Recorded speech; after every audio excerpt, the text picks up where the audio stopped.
ఈ question friction అనే topic నుంచి ఇచ్చాడు. ఏమి ఇచ్చాడంటే ఒక బ్లాక్ 1 కేజీ ఉంది. అది ఇనిషియల్‌గా ఆరిజిన్ నుంచి స్టార్ట్ అయింది. ఇనిషియల్ వెలాసిటీ 10 మీటర్ పర్ సెకండ్స్‌తో. పాజిటివ్ ఎక్స్ డైరెక్షన్‌లో మూవ్ అయితాంది. కానీ ఇక్కడ 0.1 మీటర్ నుంచి 1.9 మీటర్ వరకు రఫ్ సర్ఫేస్ ఉంది. ఈ రఫ్ సర్ఫేస్ ఎంత రిటార్డింగ్ ఫోర్స్ అప్లై చేస్తుంది ఈ బ్లాక్ మీద అని అంటే -kx అని. ఇక్కడ k అంటే 10 న్యూటన్ పర్ మీటర్ అని. రైట్? అయితే ఇక్కడ ఈ రెసిస్టెన్స్ ఫోర్స్ వల్ల దీని వెలాసిటీ రెడ్యూస్ అవుతూ వస్తుంది. దెన్ 1.9 మీటర్ని కరెక్ట్గా క్రాస్ అయ్యేటప్పుడు ఎంత వెలాసిటీ ఉంటుంది అంటున్నాడు క్వశ్చన్లో. సెకండ్ లా ప్రకారం F is equal to ma, a is equal to f/m. యాక్సలరేషన్ని మనం ఎలా రాయొచ్చు అని అంటే కనుక ఇక్కడ v/dv/dx అని రాయొచ్చు.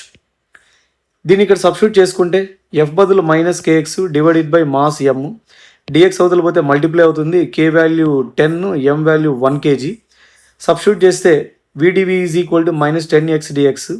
ఇంటిగ్రేట్ చేసుకుంటే ఎక్కడి నుంచి ఎక్కడి వరకు ఇనిషియల్ వెలాసిటీ నుంచి ఫైనల్ వెలాసిటీ వరకు ఇక్కడ డిస్టెన్స్ వచ్చిన 0.1 నుంచి 1.9 మీటర్ వరకు.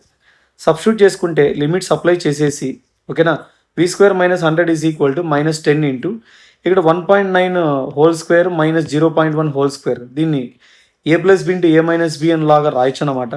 సింప్లిఫై చేసుకుంటే v వాల్యూ నీకు ఎంత వస్తుంది అంటే 8 మీటర్ పర్ సెకండ్స్ వస్తుంది.